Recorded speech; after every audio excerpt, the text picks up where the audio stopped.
So let's just revisit what we talked about. First things first, when you're using an elbow strike, don't hit with the elbow. Don't hit with the ball of the elbow. If you try and hit a target and use your palm on the ball of the elbow, the problem is you're using a fixed length bone. It's pivotal. It can't have forward energy unless you're just walking forward to somebody. If you're walking forward to somebody, you might hit.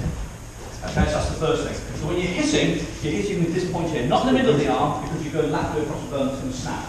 You're using the end of the bone, but this point here. So when you hit, you're hitting here. It's at that point you then turn the whole of the body in. Okay? And you're snapping the muscles in. And that's what we learn in cut down in jiu-jitsu. When you're here, it comes over, it relaxes, and then it snaps. Okay? And that snap is how we put the force in. That's what we're trying to achieve. Okay, does that make sense? On the elbow drill, all we were doing from here was doing a lap sow, pack sow, using their hand to represent your point of contact, which would be the face. But from their defensive structure, they're feeding behind, lapping, then packs on the elbow to control it, coming in, and then you just do a simple repetition through.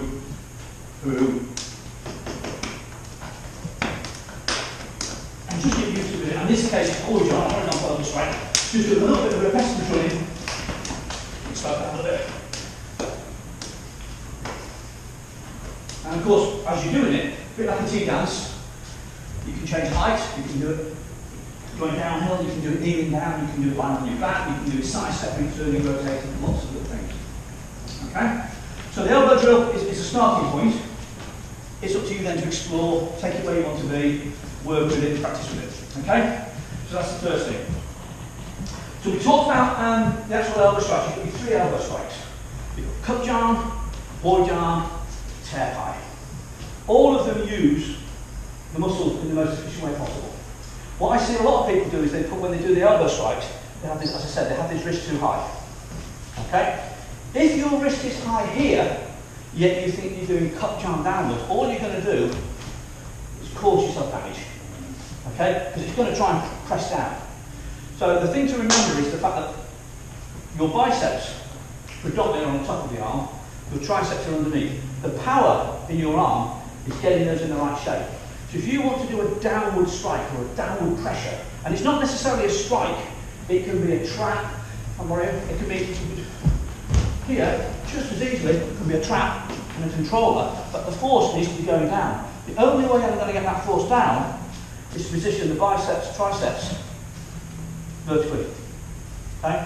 So if you put forward the arm, but you put the arm high, so here, a lot of people do like that. The arm is almost parallel. The biceps and triceps are in this line. Yes. Okay? It's pulling, it's causing tension, but from here, press down. Okay? Press. Press. See how it's changing your body structure? It's all in the back. You can't do that with bleeding. Look on. Now I know that here, if you push towards me, there you're very powerful. Okay. But without leaning, pressing down, without leaning, very difficult, because the muscles don't want to work that way. Whereas if you take that lineage, that line between bicep and tricep, rotate the rotator cuff in the shoulder to here, and now press down, that becomes very hard, because that's the way it wants to be. What you have to remember is that when you are here, laterally it's outward. It's like anything else. So let's take the principle of tarn out. Just going to face it down. So tarn out, biceps and triceps. Powerful this way, linear, they're very powerful. Because that's the way it's designed to be. Laterally, they're very weak, because there's no muscle structure here. Okay? Which is why we have what we call the head and tail of the dragon. Somebody pushes across, I let one side down. Somebody pushed across, I let one side come back. We've learned to do it a lot, horizontally against pressure. What we haven't learned to do is do it vertically. So, the vertical, pressure down, is how you control this here. Okay? Very simple. And if we take a situation where somebody's pressing down on your arm, you step in and roll over, that's not how it's designed to complete it. Combats it that way. Okay? You'll notice there is no upward elbow strike in Wing Chun. Traditionally there's no upward elbow strike. I'm not saying nobody does one, but again it's one of these, think about it for a second. If you're here, and you drive the elbow in towards me, pull to here, okay? And I compromise it. Eugene said what? Cut back, cut up the centre line, reset centre. Okay? Very simple. So if I'm here, let's just set this elbow straight for a second. If I'm in cup down here, somebody pushes my arm across, I can recover the centre line very easily. Somebody presses the arm down, I can recover it very simply. Press it down, come back. Think about Chun Kuen, you've learned lands down, retracting, and just recover the centre line. So if you press down, we can recover it. If you press across, we can recover it. If it's lifted up, where do I go? I do an elbow strike here and I miss. Where's my recovery process? It attacks my posture, my back, my balance, my footwork, centre of mass, the whole 9 yards straight away. Very hard to recover. And I've had people go, yeah, but you do jiu-jitsu. You can't, because it's not like they do that and you can do this. Your whole body mass is affected. Straight away. Our body's not designed to bend and recover in that position. So going upward is dangerous. And let me give you another slant on it. I'm here, okay? I've got my fist. And I go, you know what? I go, you know what? I'm not going to waste my time doing it. I'm going to do this instead, because that's a better weapon. Well, first of all, this has got rangefinder. Secondly, it's a bloody good weapon. Why would you ignore all of that to do that? When somebody counters it, has got no recovery process whatsoever. So the reason there's no upward elbow strike in Wing Chun is not because it's not a great weapon. It is. But like everything we ever do, ask yourself the question, not if it goes right. What do we do when it goes wrong? Okay? So for example, kicks. Wing Chun kicks. I've got friends who Muay Thai, I've got friends who Taekwondo, I've got friends who Kai Shin Kai, I've got lots of friends who've got some martial art. And then so often we'll get the airbags out, the air pads. And they'll go, oh, we'll do some kicking. And I'm like, yeah, that's good. We'll get the air pad. I'm like, right. So, you know, and one friend's a Muay Thai fighter. You just hold it for him. Okay. And he's going to kick it. Great. So he kicks it, and he kind of moves with about 4 foot across. You just like a cartoon, just slide it. And just bang! And they kick this thing. And the air pads. But it's not doing a power back. It's really powerful kicks. Really powerful. My friend who's a couple of black belts in Taekwondo gives it a little bit less hip oriented, a bit more, but still, when it kicks, bang! Smashes in and you can feel it burying itself in. Kai Shin Kai karate fighter was full contact karate. Yeah, and then they kick it, brilliant. And then they go, you have a go. And I think I'm going to meet somebody. No, you kick it. No, really, I've got no, come on, give it a kick. So they hold the airbag and you go, boom, the bag goes. And they sort of, oh, you must have just been a bit out of range. Try again. No, just give me one more go. Boom. Well, I'm sure it works, really. And you can see them in their eyes going, what the shit? What the hell's that kick? So you can ask yourself, why do they kick that way if it's not as powerful? And it's not that it's not powerful, it's different. So you have to remember that when you're kicking airbags and things, you're in their territory. You're not in your territory. So you've got to step into your rules, your place. So I said to him, okay, tell you what, Mr. Muay Thai fighter, my friend, kick it. What do you mean? Let's see it. Go on, let's see. Hammer that thing. I've seen Tom Poe in the films, I know you can do it. Go on, kick it. Well, all right, Mr. Taekwondo guy, come on, let's see you well out of it. Let's see you rattle it. Well, you know, and they won't. But with us, we've got no issue in kicking that, because that's what we train for. And a punch comes in, sorry, here, we train, boom, to kick.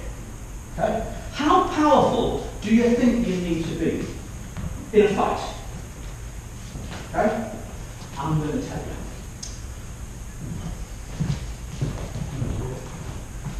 Look across one of those aircrafts. This is something you can take away and play with. Take one look on, hold it. Kind of light here. Light on the floor.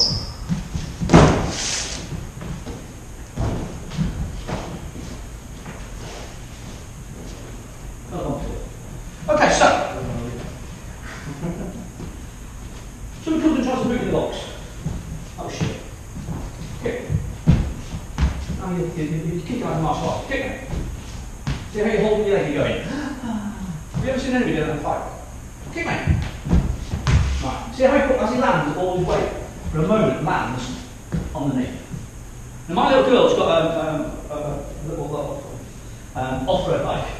She's got suspension on, and I've noticed that when she uses the brakes hard, the suspension all goes down the front floor. When you land, your body mass goes down that bone onto that knee. And for the moment you kick and land, boom, all the way to the earth. Okay? So what we're going to do is replicate that, is you're going to stand like that. Okay? Put it on there. This is the upper bone. This is your knee. And the thing that's supporting you underneath is your lower leg. You might have to dribble that. Every time it gets shaken, what happens? Whole body mass drops, doesn't it? Yeah. Whole body mass drops. Worse, kick it out from under him, body mass crunches to the floor. Okay? So if you imagine your body weight coming down to something, their weight comes down on their knee, and the only thing supporting them is this, and you kick here, what's going to happen? It's going to shake their foundations. More importantly, if I move it across at an inch, dumps them on the floor. So in a fight, when somebody tries to boot you, you move out of the way. How hard do I need to kick that to damage it? Do you know what? If I move it across an inch to there, so that bone is now here, do you know the amount of damage that his body is going to do to him? And my foot will be fine, just in case you worry. Thank you very much. So, for a kick, for me, that's all I have to do. Do I want to shake their backs and impress my friends? Hell yes. But I can't. Because that's not what we designed to do. All our energies are designed to be short, sharp and effective. They're not designed to be good. They're not designed to be impressive. It's not for anybody else's benefit. It's for my personal protection. Somebody comes in, bang, here's the hit, little tap on the knee. It can be a kick. It can be just a little jar on the knee. All I want to do is, at this point in time, he's got a nice vertical structure, and I know that that punch is going to come, and it's going to come hard, and it's going to come because he's tried to hit me for whatever reason, and I've stopped him. And I may not even have got the hit in before he does it. So he's going to swing that and he's going to lamp it as hard as he can. And if I leave him in a good position, that's exactly what he will do. So my job is to not leave him in a good position. You know? Now, morally, is it right that I now stamp onto Achilles' tendon and sever his ankle? Well, it's frank. It's only frank. You know? That's fine. You know, it's cute. I can't tell you whether it's the right thing to do because I'm not you. At that moment in time, it all depends on why you've done what you've done. And that's something I've got to leave to you. It's like using elbows. Elbows are extremely dangerous. But they're not just dangerous to the opponent, they're dangerous to you. Okay? So, for example, we're here, punch goes in, bang, I hit. Okay? I've hit him square in the mouth, smashed his jaw. Am I safe? Why not? Well, I think if I've dismembered your jaw and smashed your teeth, I think the pain comes. Is it on the floor? Let's say he's unconscious on the floor now. Am I safe? No, he's not. Eh? No, let's say he's on his own, he's unconscious on the floor. Am I safe? No, he's not going to have against it. Could do. I'm not worried about that. You know? But it's hepatitis B, and his AIDS, and his STD, when his teeth front of my skin, can come back and get me later on. I've exchanged blood types. We've exchanged bodily fluids, and I don't even know you that well. Hitting somebody with an elbow is pretty permanent, it's pretty full on. You can do the same with a punch, don't get me wrong.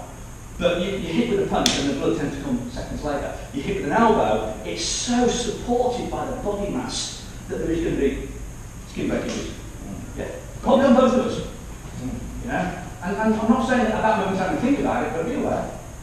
Everything carries a risk. Fighting is not risk-free no matter what happens. So let's have a look at cup jam as the elbow strike mechanics.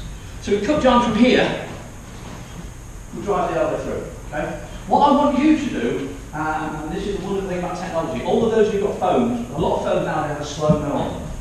You know, I know the iPhone does, I don't know about Androids and other stuff, but a lot of cameras have a slow-mo on. Film yourself slow-mo doing the elbow strikes. Because what I see an awful lot from here is as they set the elbow strike up, and yes, in cup jam we bring it all the way through to the mechanics, but let's not worry about that. As they turn to here, what I see at this point in time is that the wrist is further away from them than the elbow. So what happens if you watch the mechanics that they're learning? Remember, we're learning memory muscle and all that sort of stuff, so eventually it comes out naturally. We practice until we get to rehearse it. The problem is, it comes out to here, and then what I see is this. So it comes out and it goes, and it kind of ends up in the right place. But they're scooping. So that last bit of energy is all that. No forward energy. What I want to see is you turn, even in the form, is to make sure that it's your elbow that leads. And you're thinking that part, and then you get that snap at the end. And that's really important. Otherwise you can train for years with this scoopy thing and not actually have the right structure. And anything you practice a lot should become habitual. Because if you find that you train and it's not a habit, why the hell are you training? Think that. We train, repeat. Okay? So we want to make sure that any mechanic we learn is the right mechanic. And it's all about getting that elbow forward for that hip. Now, in beauty that we learn, all 12 elbow strikes are done as cup jam because it takes a lot more structure. It's a lot harder to rotate the rotator cuff here and get that elbow in the right place. Okay? A lot of people go, something like this. And it takes a lot of practice and a lot of work to gain the flexibility and loosen the back. Okay? And it's all about how you use your shoulders, very much so. So, if you can relax your shoulders and rotate it forward, that won't be a problem. If you're pressing down in your shoulder, it will always cause a problem. Okay? And I'll try and give you an example. I'll probably if you stand behind me, put your hand on your shoulder, you might want to move around a bit, sorry, I'll turn that angle. If I do times out here, this is what I see a lot of people do times out. Okay, just take your hand up a little bit. Can you see that my shoulder blade is sticking out at the back? Yeah. My shoulder blade is protruding. So the shoulder blade, the scapula is a triangulated piece. Okay? My back is here, but my shoulder is sticking out. Like that. Because I'm putting pressure into the shoulder, it's sticking out. Okay? And that's really bad. And that's really dangerous. Because if you think about it, when you're doing times out here, and put pressure on, if you allow this shoulder blade to come out, see how it's sticking out at the back? It's sticking back further than the back. Basically, your muscle groups are gripping on and trying to hold back. And that's really dangerous, come on you? What do you think about that? So, this is your muscles, okay?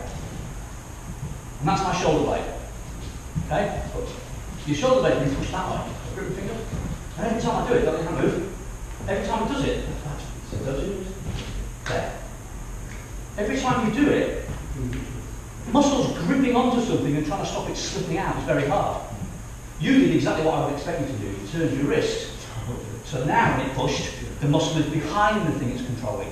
So when you do time style, that's what I expect to see. I expect to see the back rounded. So the muscles are here and the scapula's behind it. Does that make sense? As opposed to that. See how it's sticking out? Yeah, I see a lot of people in chi style, when they're rolling, because somebody pushes, the back will come back. As soon as the backs come back, you've got this scapula sticking out like that, and the muscle group trying to hold it is here. What you need to do is roll the shoulder forward. And where do you practice that? That's what's going to give you that. Well, it's part of what's going to give you that roll. Because to achieve that, you've got to roll it forward. You've got to loosen off to that. All of you done Bujing, or some of you done Bujing? Any of you done Bujing? Just, even if you haven't, let's just quickly go through the elbow strike movement. Not because the elbow strike as a form teaches you how to fight, because it's not designed to do that.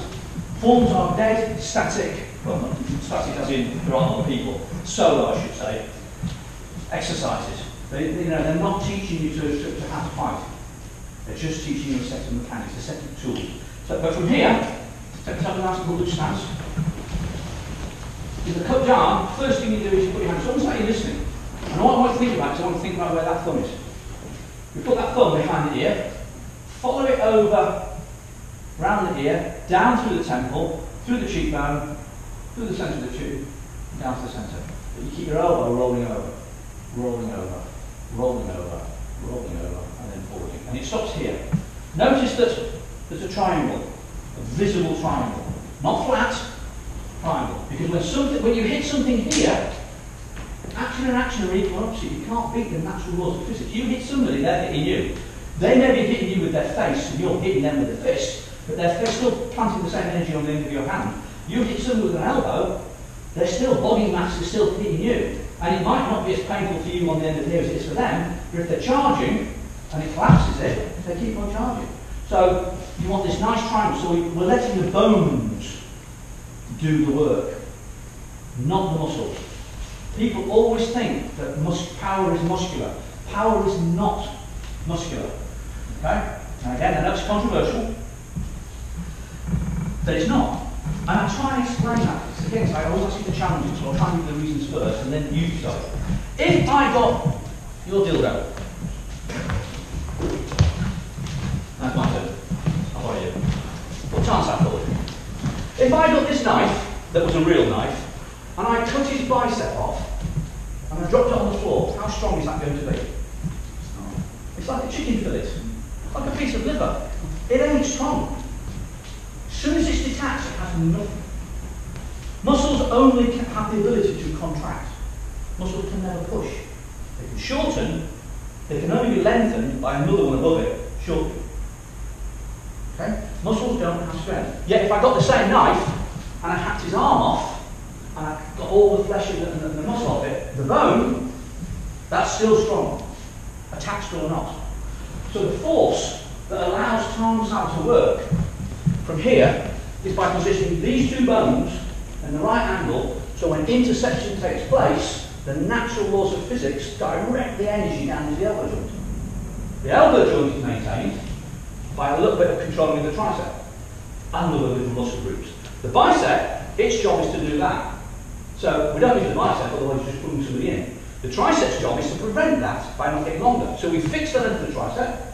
It also happens to fix at the head of the shoulder as well. So when force is applied now, that angle doesn't decrease, that angle doesn't decrease, so the force is directed down into the hip, which in turn through the bones is directed to the knee, which in turn through the bones is directed to the ankle, which is connected to the floor, which basically means I don't fall flat on my face. Please. Okay? That's how powerful Tarnsal can be. And the nice thing about that is it doesn't need tension here or tension here, because it doesn't do that job. All the muscles are doing is holding the shape the way it's required. Okay? Thank you. Give me an example, look at the roof. There are no columns in the middle of this roof. Do you know why not? Because it's triangulated at the top. So you've got this nice triangle at the top there with bracing that takes any roof load, person, snow or whatever else, and redirects the force of the roof, which wants to drop straight on your heads, outwards, down through this beam here to brace it, takes all the force of the roof down to the floor. If the foundations here were made of sand, I wouldn't be standing under this roof. Because it would collapse. So what the foundations do is they stop that collapsing. The foundations is just like this. This bit, that's your lower body legs. That bit is your upper body. The weight on it is an idiot from you. We redirect the force from here, and the beautiful thing about it, of course, is because all our techniques are triangulated, they're not out here, they're on the centre line, not only is it taking your force down, it's also directing the force at the same time away. So when I'm going in that direction, and he's going, see ya, he tends not to work. When he waves, his hand's a lot less loose in the way. And the beautiful thing about Wing Chun, this is the basics of what we do, including your elbow structure. It's all about elbows. I know you thought it was elbow strikes, but you know. You didn't say elbow strikes, you said elbows and knees, did you not? I did. in case you're not getting back on it. So, what happens, and this is the beautiful thing about Wing Chun, because that's not going to collapse, when I apply force here, not only am I redirected out, but you try and turning stance. What turning stance does is it takes all my force here, it takes it down into this side of the body, hips and shoulders, rather than trying to resist force with force. Okay, so if I was doing the Sasquatch in front of me, I'd be really struggling to stand there and push when he pushes towards me. That's not what happens. What he does is, you know what? You want to collapse my arm? You collapse my arm. But rather than collapsing the arm, he's going to let his stance go back on this side of the body. And the more I push that side of the body back, effectively, I'm pushing this side of the body forward. And there's something attached that I don't like. So when I push this in, it comes back out. And the harder I push that, the more it hits. So unlike any bang you've ever met, it is interesting. Because he then adds his own equation to it as well. So the harder somebody comes in, the more it redirects that force back. The harder it comes in, the more it redirects that force back. With the elbow strike, that's the same thing, because you have this structure, so it hits, but you've got cross bracing here. If you do that, it's going to fall. You have to have this beautiful triangulation. We have it in our stance, we have it in our stance, we have it in our arms, we have it in the bong sao by controlling the triceps here. When the bong sao gets compromised, okay. Now, as you're doing this, you've still got the problem that it can still get collapsed. Okay? Because if you're not careful, you can overturn. And it happens, and we have to accept that. Okay? Never ask what happens if it goes perfect. Always happens what happens when it gets compromised. What do I do when it gets compromised? Do we have something built in there? And what Sun Tao Chun Kuen teaches you to do is to do it correctly. And what Buji basically does is say, yeah, but you're a human being. And humans make mistakes. Okay? And when they make mistakes, you really want something to recover that mistake. So let's just take a cup jar or a bomb sound, no matter which way you think about it. Alright? Do your bomb sound just to say it. Bomb sound is just an uncollapsed cup jar. You can think of it in any way you want. Okay? If you're here and you're redirecting force, and you're deflecting it and you've got your guard hat, it's a wonderful thing. It's a nice little, where are they? Oh, there they are before I get older and do something about it. But we all know in the heat of the moment we overcompensate. You know what? It's simple as that. Okay? It's like him saying he's that big. Right. Just overcompensating, no, compensating, no. We'll leave that, shall we? So, if in the heat of the moment you present that part of the body to them, that is so easy to control, don't they? So we have to have recovery. What happens is, in Chun Kuen, somebody comes behind our arm, and they start to push, we have this ability to turn sharply. We train a hell of a lot, and I wouldn't suggest you do it horizontally. The reality is you'd be drawing your elbow in, but we're basically using our Chun Kuen recovery to try to compromise our arm. But like anything else, there comes a point at which it fails. So you push it a little bit, there, and turn, I can just about get away with it. Push it a little bit more, there is not a chance I'm ever going to recover that. So I don't try to. So the break point between where Chun Kuen stops and usually starts is something you need to practice. And that break point will differ depending on your flexibility, whether your arm is there, here, or you can only get to here. Because if your cup arm hasn't been refined and it's only sticking out here, and somebody pushes, you're going to need to recover it a lot earlier. Where if you're flexible enough to actually be here, you could still come back that way. My break point is probably about here, which is better than it was, and hopefully not as good as it's going to be. But that's really what the view is. So in the elbow strike of Buji, when you're practicing your elbow strike here, the next move that you do from here is to recover the centre line. And its principle is a compromised bong sao or an elbow strike when you hit. You do this, and you get your centre line back. Does that make sense? What I'm going to get you to do is practice recovery. And we're going to use the same principle we do with the kick, which is why I did the kick earlier on. With the kick, we had that, or the emphasis on the kick, we had a lot of pressure going down to a point, and we used, basically by moving them across, we used gravity against them. What I see in cup John here, I see a lot of people when they're practicing against it being pinned, trapped, hit, that could be his chest pushing against him. I hit him and he's got an iron chest, or is that high on something that I hit him, it's just going like, I'm on tank and I'm going to run you over.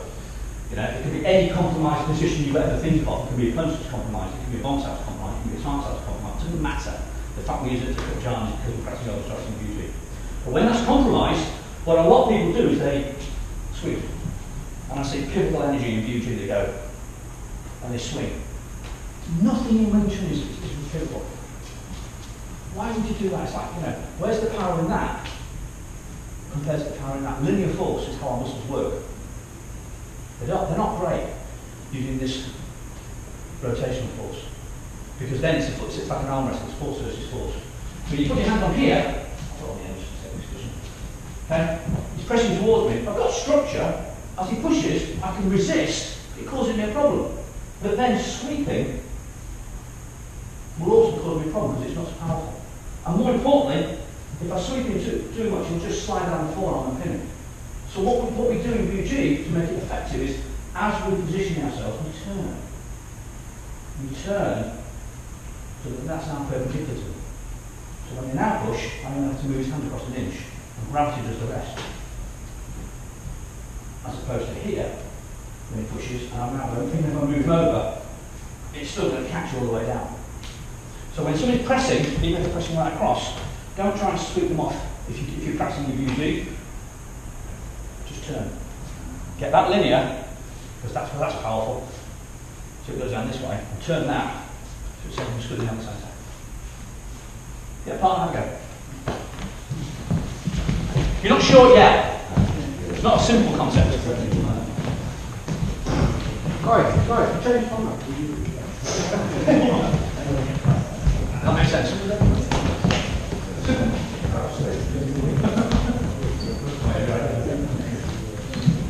You're a bit lost. Do not put the hand on. All you're practicing is just don't lean on it. And all you're doing is your hand on it. Here.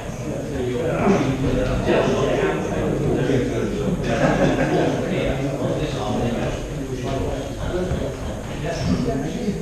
So go out. That makes sense.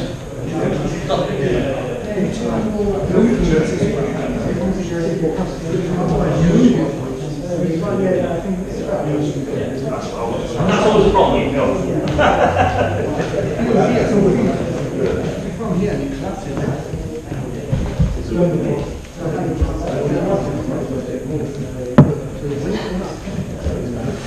That's always a problem.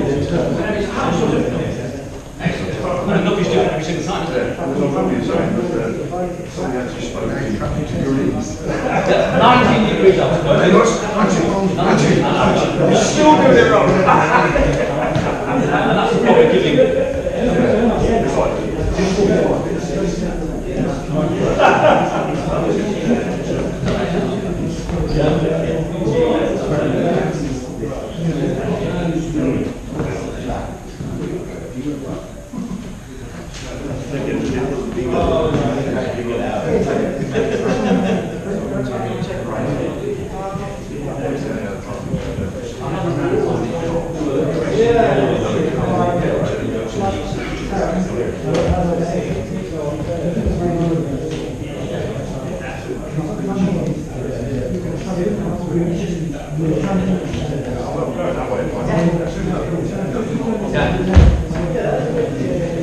And what happens is,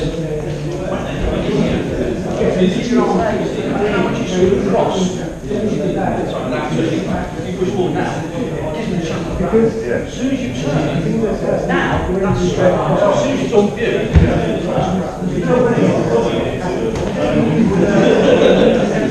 the reality is you probably push the view forward and then you went straight away.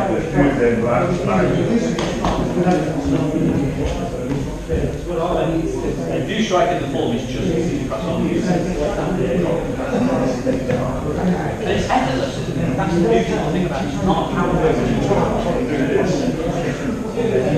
And against a big strong leg, it's not and the thing is, we're here, and as you turn, the change, that's when you go back to your theory. You just change hands out and go do anyway, so it's a win-win. Turn that here. You win too. I can't watch. I can live with that. Okay, let's just stand your ground. We're going to take a break. And then if you want to grab some food or a quick drink or a blue break. And then when we come back, we're going to start talking about the knee side as well. So let's just quickly go back and reiterate on the elbows. So we talked about contact points. We talked about not trying to hit with the ball on the elbow because that's not telescopic, there's no range in it. So the range is all about you positioning your body. So don't stand in front of them if you expect to do it. You can, but then you have to come very close if you're going around the side of the head probably. Because that's how the elbow. It's a rotational movement, but it doesn't need to come back because you don't need to be too powerful. When you practice your elbow strikes, little word of warning, do not practice them on a sandbag. Okay? Never hit a sandbag when you're training. The purpose of the sandbag, the Sarval, is that when you hit it, you only sink about an inch and then you meet a lot of resistance. So you feel that force as you hit. And the benefit of hitting here, if your stance isn't good, you kind of find out. That's part of the purpose. So it takes those 6 joints, the 1, 2, 3, 4, 5 and 6, and utilises them all. And when you hit the sandbag, there's a lot of return force because the wall doesn't move and the sandbag doesn't move. So the force comes back and you've got an elbow here. So it can be absorbed force. It's not going to cause any problem. You do the same thing here, and that is solid bone. So it's a bit like getting a tube. You remember the old tuning forks at school when you used to, and you do bing, and all the vibration will go. Well, the vibration, when you hit here, the force is going to go solidly straight into your neck. So repetitiously drilling on a sandbag here is actually risky for force coming in. So it's not going to affect the bone. It's going to, vibration will always go down the softest and weakest part. And unfortunately, it's going to get, and it's really not a good place to be rattling and putting energy into your neck and stuff. So if you're going to work on a practice hitting something, one of the old speed balls, they're quite good. Hit the speed ball and putting force into it. Focus mitts, brilliant. Airbags, brilliant. But something like a Sarval, the sandbag, the wall bag, be very careful. I was teaching private lesson at my gym, not my gym, really my garage, but basically I teach in my garage and I've got it kicked out as a gym, and I've got 2 or 3 proper really good wall bags, and there's one by the front, and Joel, bless him, came down on a couple of weeks ago. Oh yeah, I like this pack, and he's thinking, yeah, this is really good. What's in that? All there it is. It's for 1-inch punch. Yes, it is. It's like a cartoon. I expected cracks to start. It's like a cartoon. It's painful. I've got one that's just pure ball bearing, and it's just 1 inch energy. It's just literally. Short shot because you don't want to hit solid objects with an elbow because there's no. Because it's sport form. Okay? So, when you're training your elbow strikes, if you want to hit something, fine. Don't hit a person because they're quite unforgiving, got to be honest. They do what they're supposed to do. A lot of people, you really need to train your elbow. Actually, do you know what? You don't. We train our punches because we've got a massive amount of dexterity in our hands, and if we don't connect that properly, something's going to give, because you can see the fragility of the bones. We train Hunsan, we train our punches because our wrist is what's called the complex synovial joint. It can go left, right, up and down, and round and round. It's a very complex joint, like our ankle, and if you hit something, you're quite likely to sprain your wrist. Our elbows we tend not to have to worry about from a point of view of punching, and we certainly don't need to worry about the neck because it's less likely you're going to pop that out of socket.